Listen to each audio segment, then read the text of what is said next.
Welcome, everyone. Really excited for our Startup Grind fireside or workshop event today with Wanda Allen from Follow Up Sales Strategies.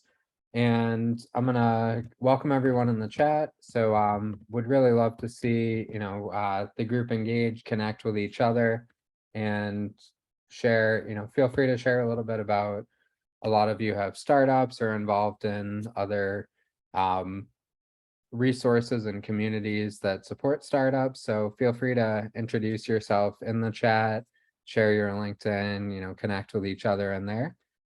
Just wanted to give a quick background on what Startup Grind is really, it started out in Silicon Valley, um, must be, 12 years ago now, as the founder of the group was an entrepreneur himself.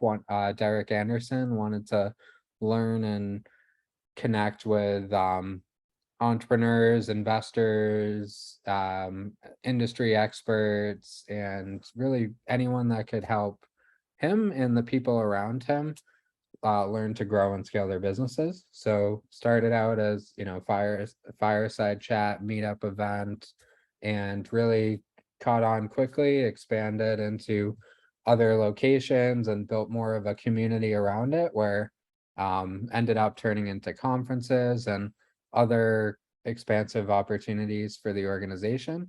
So now today there's several hundred meetup groups around the world, across the US, across Europe, Asia, Australia, pretty global organization. And we all run localized chapters as well as come together for global conferences and events. And yeah, a big focus of ours is also connecting you with the great speakers you can learn from, connecting you with each other, where you can build, long-lasting relationships to help each other in your ventures, and also connecting with other partner and resource organizations. So on our website, we showcase local or opportunities for all of the Boston chapter members, where you can get everything from um, credits and discounts and introductions to other experts, other service providers or technology providers that can help you um, build and grow your venture. And if there's something you don't see on there, we're pretty responsive to, and can make connections within the community on any specific areas you're looking for support on as well. So yeah, again, we like this to be pretty interactive. The format today, I'm going to hand it over to Wanda for the presentation. We encourage you, to submit questions in the chat along the way, so you don't forget them by the time we go into the Q&A section. But then during Q&A towards the end of the presentation, we're going to keep it open if you want to unmic, or you can ask directly in the chat, and I'll moderate those questions as well. And again, yeah, really appreciate everybody coming out. Excited for a topic I know all of us are really excited about here, with follow-up sales strategies. And a really important part of any startup and growing venture is not just that one email that you send off to a customer or potential customer, but how do you actually follow up and ensure the success of every relationship that you're building. So with that, I'm gonna hand it over to Wanda, and excited to hear your presentation today.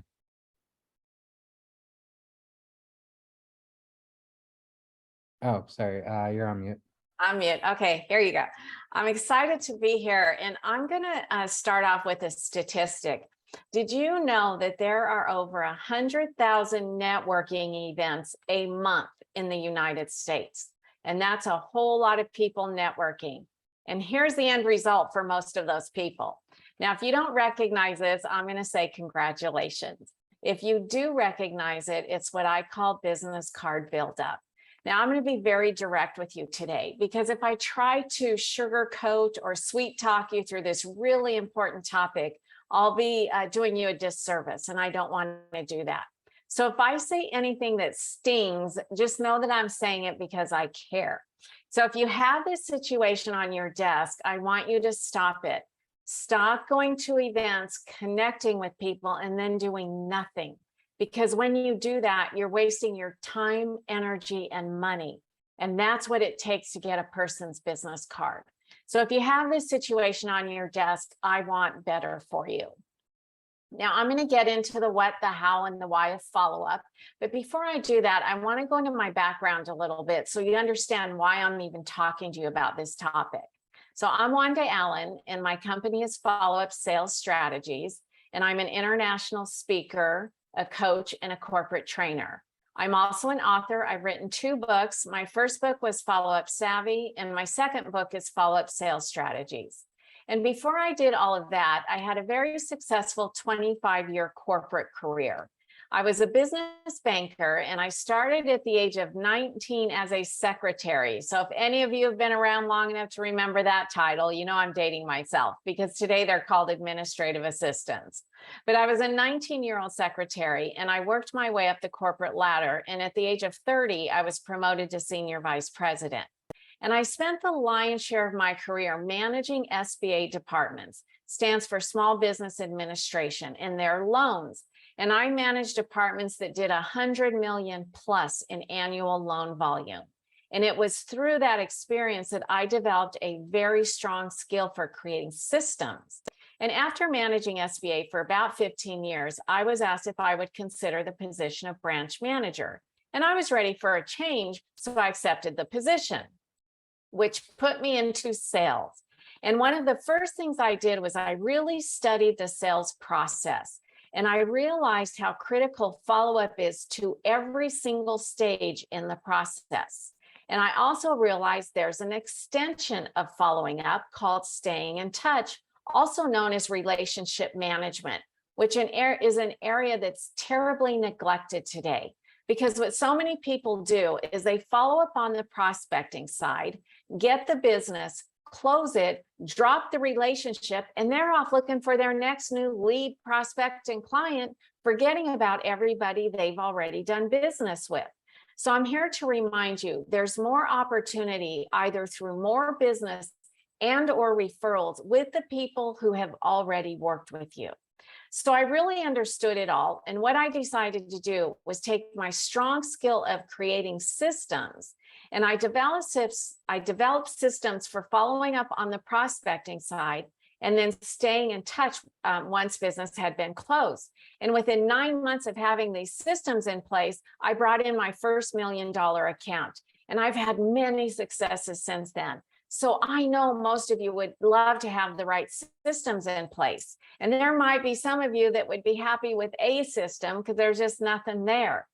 So if I asked each of you if you were good at follow-up, I know most of you are going to tell me no, because it's just an area that in general, people really struggle with. And if you're not good at getting your follow-up work done, there are some common results. First is you lose business. Bottom line, end of story. If you don't follow up, you're going to lose the business. Research tells us only 2% of sales are made on the first contact. That means 98% of the time you got to follow up. Next, you have a thin or inconsistent pipeline. And this is very stressful because if your pipeline is thin or inconsistent, your sales are going to be thin or inconsistent. And therein lies the stress. You quit or give up too soon when following up. And if you quit or give up too soon, in no way are you giving your pipeline an opportunity to grow. You carry around negative emotions on a regular basis about having to do your follow-up work. You have business card buildup that I just discussed, and you lack strong relationships. These are all common results of not being good at follow-up. So whether you recognize yourself in one of these, a few of these, or all of these, again, I want better for you. So what I'm going to do today is I'm going to give you 3 strategies that if you're willing to implement them, I promise you they will improve your follow-up efforts immediately. And these strategies are the fundamentals of follow-up. The problem with life today is it has gotten so complex, complicated, and fast-paced that the fundamentals are lost. And I'll use a sports team as an example. Anytime there's a team and they've lost 3 or more games in a row, you will always hear that coach say, we have to get back to the fundamentals. And a coach always says that because you can't be good at anything if the fundamentals aren't there. So life is moving full steam ahead, and that's great. But we're going to go in the opposite direction and get back to the fundamentals of follow-up. And then if you want to learn more beyond this presentation, I'll be offering a free gift at the end. Okay, so let's get into it. We have to deal with the elephant in the room, and that is stress. People are so stressed out today. And if you feel like follow-up adds to your stress level, or follow-up work in and of itself is stressful, I have really good news for you, because follow-up is not stressful. What creates the stress is not doing your follow-up work. That's where the rub is, because when you're not getting your follow-up work done, there's negativity attached to that. And that negativity is centered in emotions. First emotion is embarrassment. Have you ever been embarrassed because you didn't follow up when you should have, or when you said you would? Next emotion is guilt. There's a lot of guilt, in particular with relationship management, because when you're not staying in touch with the people that are important to you, in essence, you're neglecting that relationship. And that comes with a lot of guilt. But there's also guilt with not following up. And then the last emotion is discouragement. You don't feel good about the business that you're not closing. Things are slipping through the cracks. Your pipeline's thin. And if you're embarrassed and guilty and discouraged on a regular basis, this is how you're going to feel. And I call this trying to get through the day, schlepping around a big old boulder on your shoulder. This is exhausting, and it's going to wear you out. Now, that's the negative side. Now I'm going to flip it over to the positive. What happens when you do get your follow-up work done? What do you experience emotionally? First of all, you're composed, which means you're not running around with your hair on fire on a regular basis. You're encouraged. You feel great about the business you're closing, the prospects you're working with, your pipeline's robust. You have a spring in your step. You're actually enjoying what you do. And lastly, confidence. And we forget about confidence, but it's so important in sales, because at the end of the day, that is what people buy. I mean, who doesn't love a salesperson that's confident in who they are and the product or service they sell? That is what we gravitate towards. So when you're composed and encouraged and confident, this is how you're going to feel. Whoops, here we go. This is how you're going to feel. And you may say, well, this is a bit sappy and a little dramatic, Wanda, but I challenge you, get your follow-up work done every working day and tell me if by and large, you don't feel like this versus a person trying to get through the day with the boulder on their shoulder. But before we can get here, which is what I call the happy place, we got to deal with this right here. What goes on in between the ears? This is fundamental number one, mindset. If your mindset isn't right about your follow-up work, you will trip yourself up every time. Now, we all have an inner child in us. And when we were kids and we said, I don't want to do that, we had adults in our lives that said, I don't care whether you want to do it, you're going to do it anyway. Well, when you become an adult and your inner child shows up and says, I don't want to do my follow-up work today, you don't have to. And by the way, follow-up work is very easy not to do, but it's detrimental to future business. So when your child shows up and says, I don't want to do my follow-up work today, the mindset shift I want you to make is I must follow up. I want you to make it a non-negotiable, because there's 2 reasons you follow up. One is to increase your sales, and the other one to take care of your relationships. I'm all about simplicity. I'm not going to complicate this for you. It's very simple. So anytime you're allowing your inner child to make your decision not to follow up, what you're saying is, I don't want to work on increasing my sales or taking care of my relationships today. And that doesn't make sense. That's why you get up every working day. So that's one big mindset issue. The other one is fears. There's so much fear associated with following up, which is a huge reason why people don't do it. So I'm going to get into some of the common fears with you, a few of them. First one is fear of being uncomfortable. If you're not used to doing your follow-up work, it is uncomfortable, but in the beginning only. I want you to view follow-up as a muscle. The more you do it, the stronger it gets, the more developed it gets, and the thicker your skin will get. And as this diagram illustrates, the magic happens outside of your comfort zone. So please don't think you can get to new levels in sales and business and remain comfortable. That's a modified definition of insanity. Keep doing the same thing, but expecting different results. So when this fear, you have to follow up and this fear shows up, the mindset shift I want you to make is when I'm uncomfortable, it's my opportunity to grow my sales. Next fear, fear of being pushy. I hear it all the time. If I keep following up, I feel like I'm being pushy. And there's such a negative connotation about follow-up. But what feeds this fear for those who have it is they have that pushy salesperson in their mind that they don't want to be. So what they end up doing is going so far to the opposite end of the spectrum to make sure they're not that pushy salesperson that they end up taking very little, if any, action at all. So if your job is to bring in sales, then your job is to follow up. And if you're not following up, you're not doing your job. And when somebody's not doing their job, they're not being professional. So therefore, not following up is being unprofessional. Now, thesaurus tells us that the synonym to follow up is pursuing and showing interest. That is what you're doing. The antonym, according to thesaurus, is avoiding and forgetting. So do you want to be that salesperson who pursues and shows interest in the prospect, or the one who runs the risk of being perceived by the prospect is somebody who's avoiding and forgetting? And the answer is obvious. So when this fear shows up, the mindset shift I want you to make is, I'm a professional salesperson who respectfully shows my prospects that I'm interested.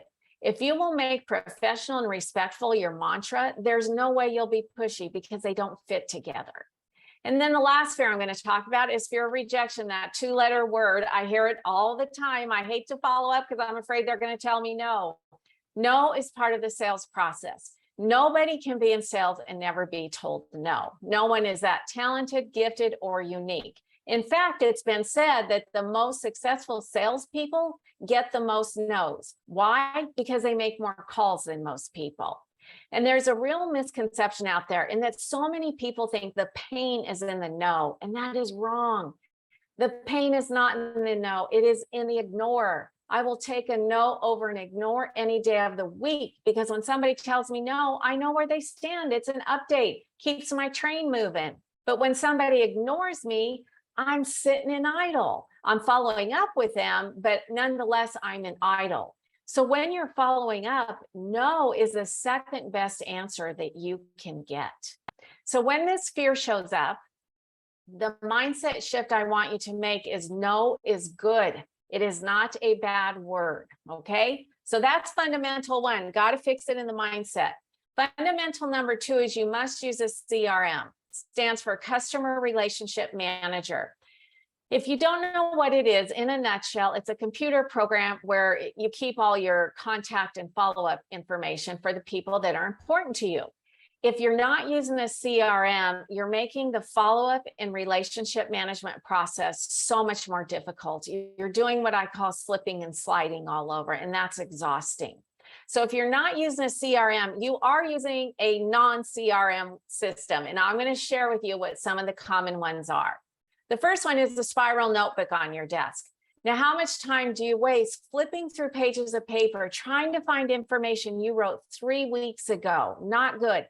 Bigger danger here is if you ever lose the notebook, there goes your future business. And this notebook could be worth millions of dollars. You do not want to run that risk. Even if it's only worth thousands of dollars, it doesn't matter. It's too risky to use this system. Sticky notes, please don't use sticky notes. They get lost in the paper shuffle. If you're fortunate enough, you'll realize you lost a sticky, but what it's going to do is stop you dead in your tracks. You're going to have to hunt and dig and look, and your stress level is going to go up. It's not good.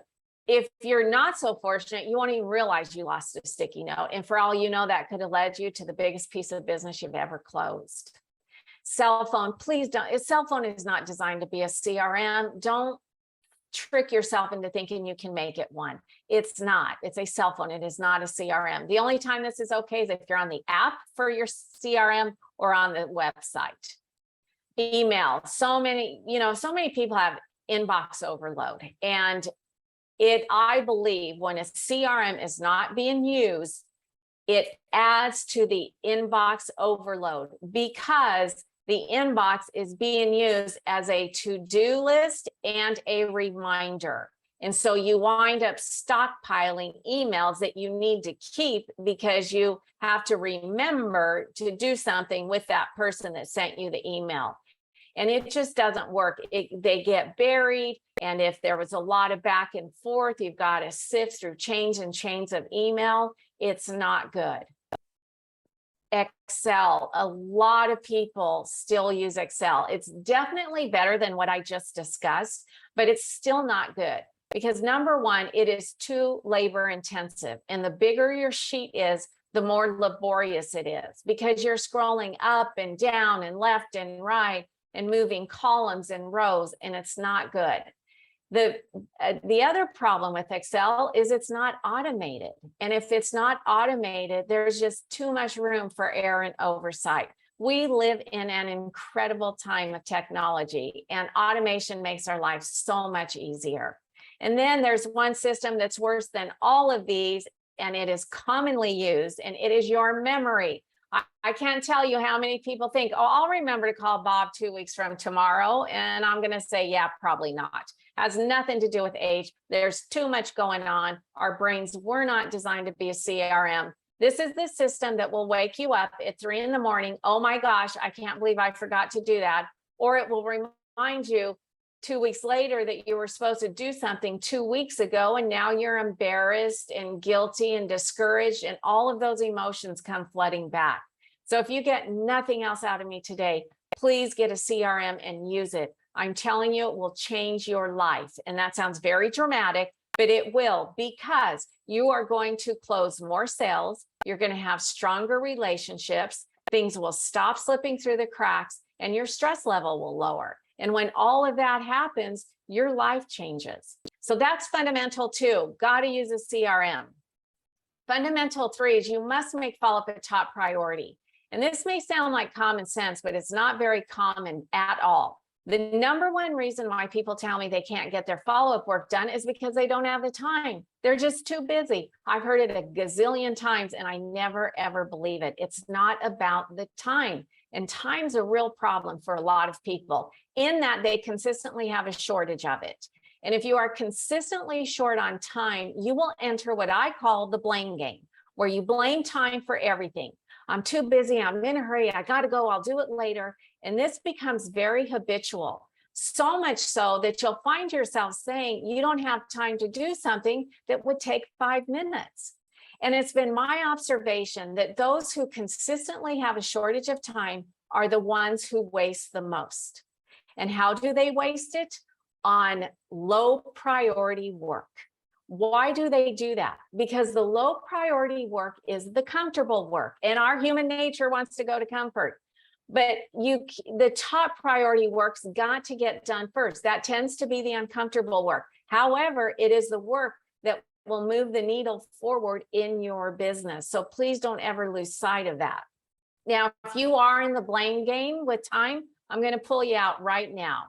I don't want you to say ever again, I didn't get that done because I didn't have the time. What I want you to say instead is, I didn't get that done because I didn't make it a high enough priority. Therein lies the truth. And when we have any situation in life that needs to be course corrected, it's so much easier to do when we have control over it. And you, for the most part, have control over your priorities. So please understand, in no way am I suggesting that you're not busy. I don't know any working person who's not busy. You have a business or a job, and you might even have both. And then you throw in spouse, kids, grandkids, aging parents. You do volunteer work. You sit on boards. You coach the kids' sport team. You're a Girl Scout mom. I mean, the list just goes on and on. So what I will say is the busier your life is, the more critical it is that you prioritize, because that's what's going to make sure you're getting done what needs to get done. So that's fundamental 3. Now I'm going to talk to you about some sales statistics.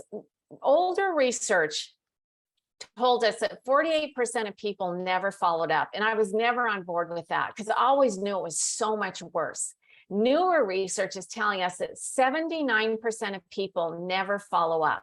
That I'm on board with. That's how bad it is out there. So if you will really commit and get your arms around your follow-up responsibilities, there's so much more opportunity for you because people don't do it. And when I say people, I'm talking about your competitors.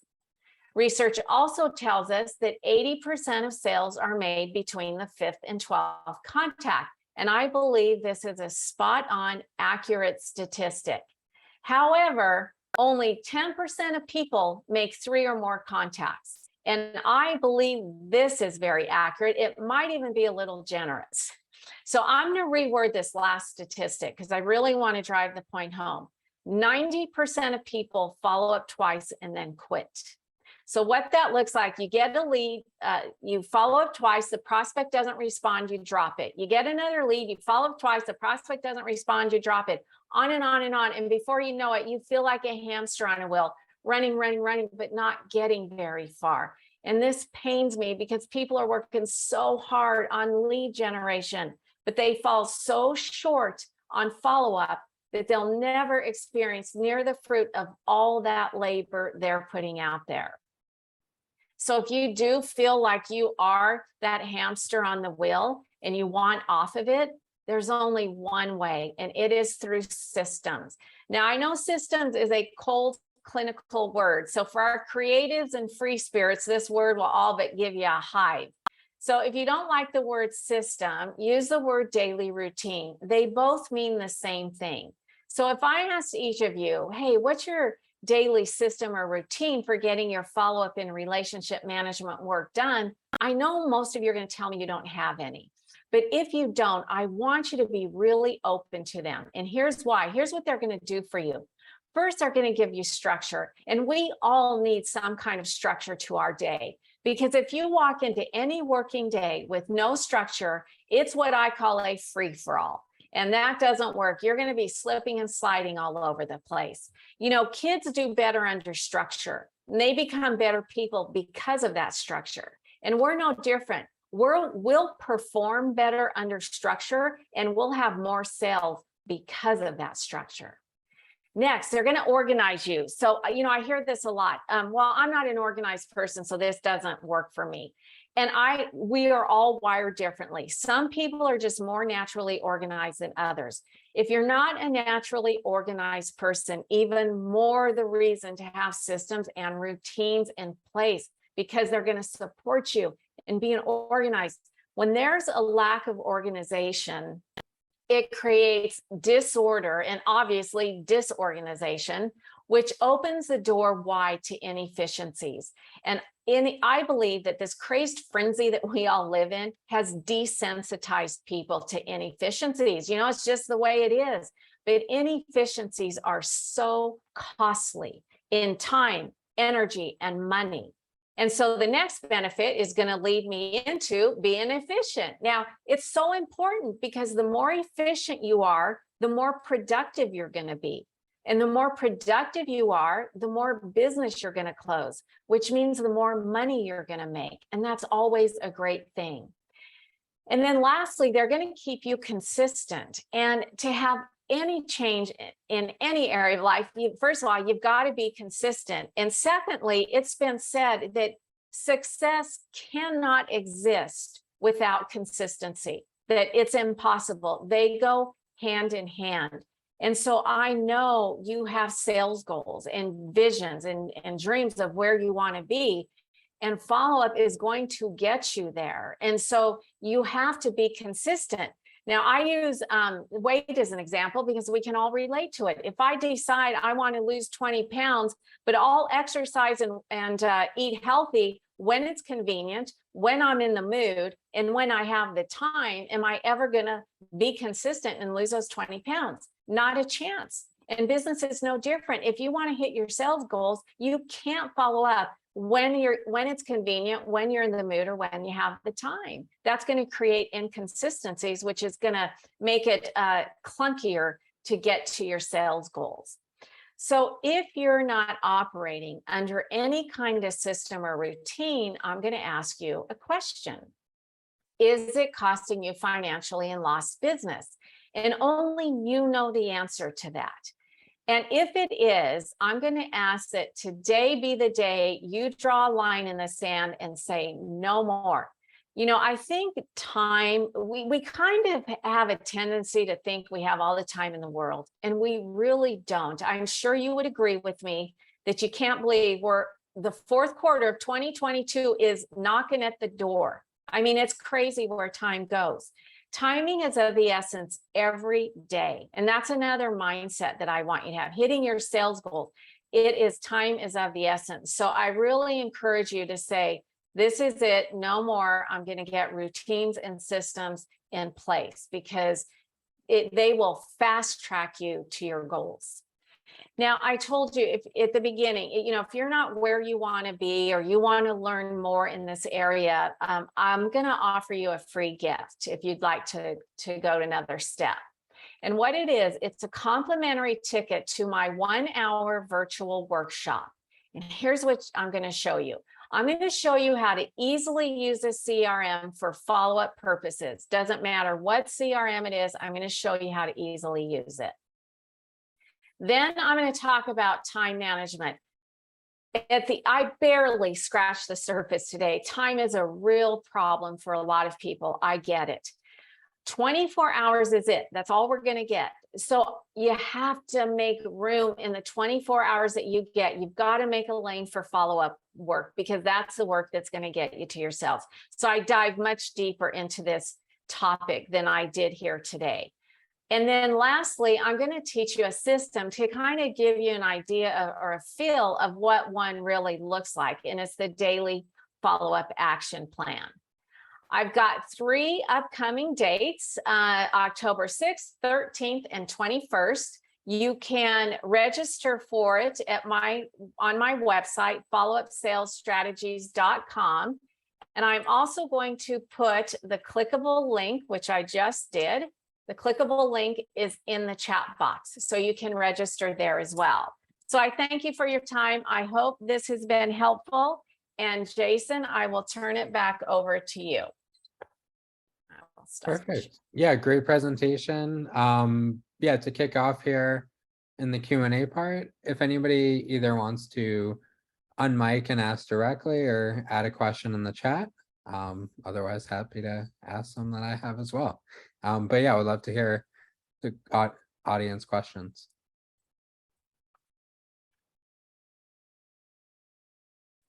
You're so quiet.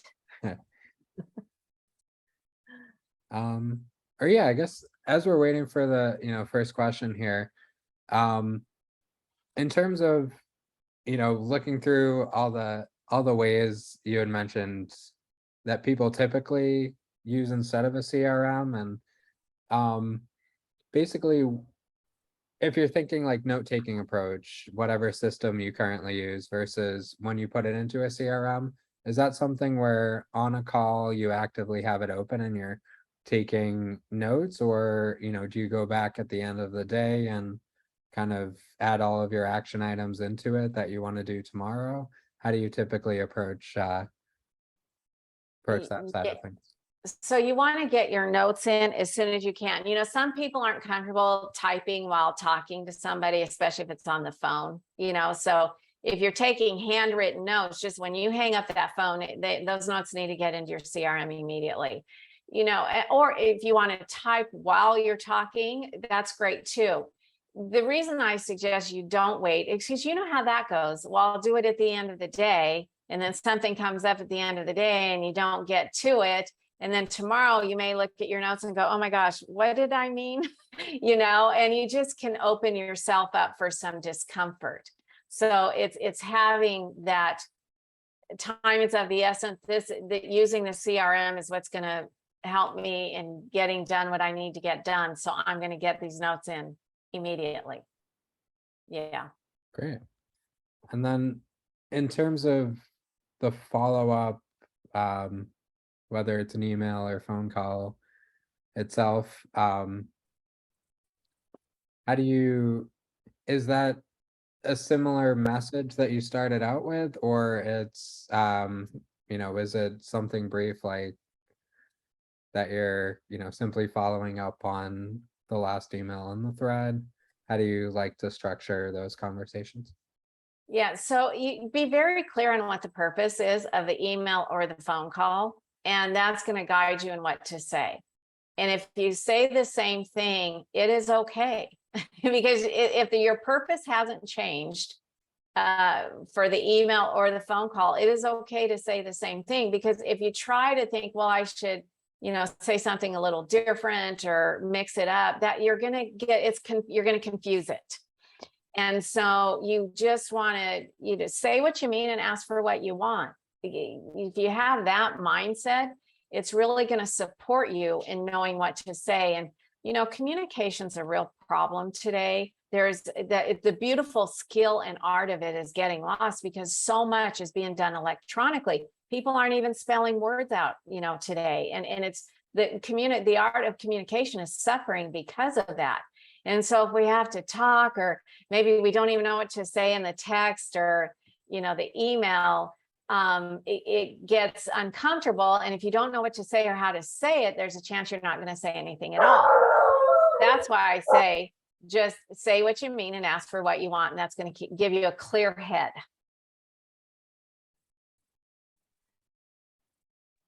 Perfect. Yeah, does anybody else have any questions they want to?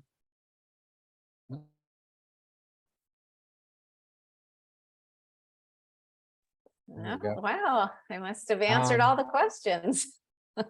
Yeah. I guess kind of the last question from last question here would be what types of sorry, that's my dog. Timing wise, is there a window you like to have between, that first conversation and the follow-up, or how long between each follow-up? Well, I teach a whole system for that, that I can't get into here.